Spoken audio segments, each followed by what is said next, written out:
फराजी, आपके घर में मेरी कोई इज्जत ही नहीं है। क्या कह रही हो? किसमें इतनी हिम्मत है कि इस घर में तुम्हारी इज्जत ना करे? अनीला, वो मेरी एक नहीं सुनती। बहुत अच्छी पामिस्ट है वो। अच्छा, वाकई पामिस्ट है। वैसे उसने मेरे बारे में सब कुछ सही सही बता दिया था। बड़ी शराफत का मुजाहरा कर रही हो। तो आपके सामने मैंने बदतमीजी का मुजाहरा कब किया है?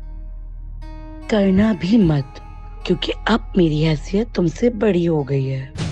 हेलो, कैसे हो डार्लिंग? डार्लिंग को मारो गोली। ये बताओ कि तुमने फोन क्यों किया? अरे मैं अपने डार्लिंग को गोली कैसे मार सकती हूँ? मैं उस लम्हे को कोस रहा हूँ जब मैं तुम्हारी तरफ झुका था। मैंने जबरदस्ती तो तुम्हें अपनी तरफ माइल नहीं किया था। You're right. वैसे मैं उस पामिस्ट का नाम पूछ सकती हूँ? हाँ, उसका नाम अनम है। और तुमने इसके झूठ पे यकीन कर लिया? डूबते को तिनके का सहारा। फिर तो तुम्हारे डूबने में कोई कसर नहीं रहेगी। मुझे यकीन है, मैं जो भी करूंगी मेरे रास्ते में अनीला आ जाएगी। अपने दिमाग से ये गलत फहमियां निकाल दो। अगर तुम अच्छा काम करोगी तो कोई क्यों रुकावट बनेगा?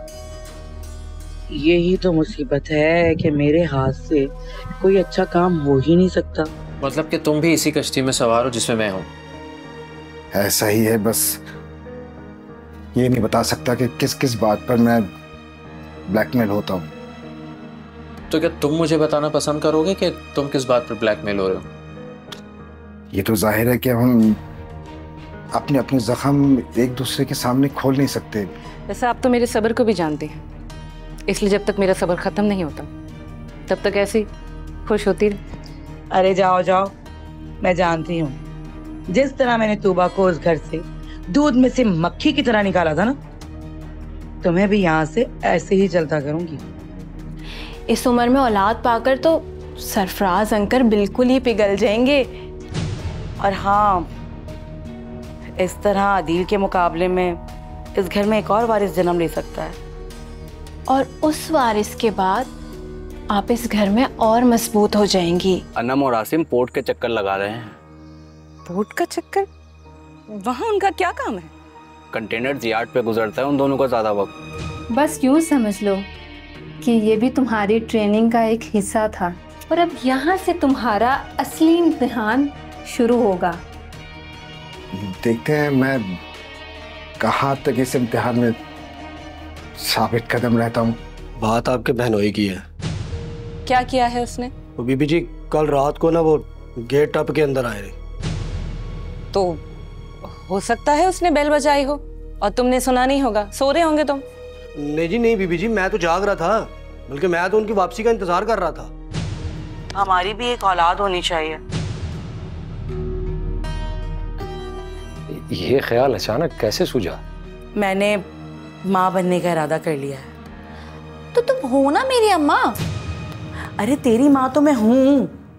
मैंने फराजी के बच्चे। तुम्हारा दिमाग खराब हो गया है? ये नानी बनने की उम्र में तुम किस तरह की बातें कर रही हो? प्लीज मलाइका, क्यों तुम बार बार मेरा रास्ता रोक के खड़ी हो जाती हो? तुम्हें हमारे बचपन की कोई बात याद नहीं है? सब याद है मुझे। तो तुम मेरे प्यार को कैसे भूल सकते हो? क्यों फोन किया है? बस ऐसे ही, तुम्हारी आवाज़ सुनने का बहुत दिल कर रहा था। मैं सब जानती हूँ कि तुम क्या खेल खेलना चाहती हो। ये हमारी मालकिन है जी, ये बहुत परेशान है। हर परेशानी दूर हो जाएगी, लेकिन उसे दूर करने के लिए अमल करना पड़ता है, और अमल करने के लिए खर्चा होता है। हक। देखें, आप रुपए पैसे की फिक्र मत करें, बस मेरा काम पूरा होना चाहिए।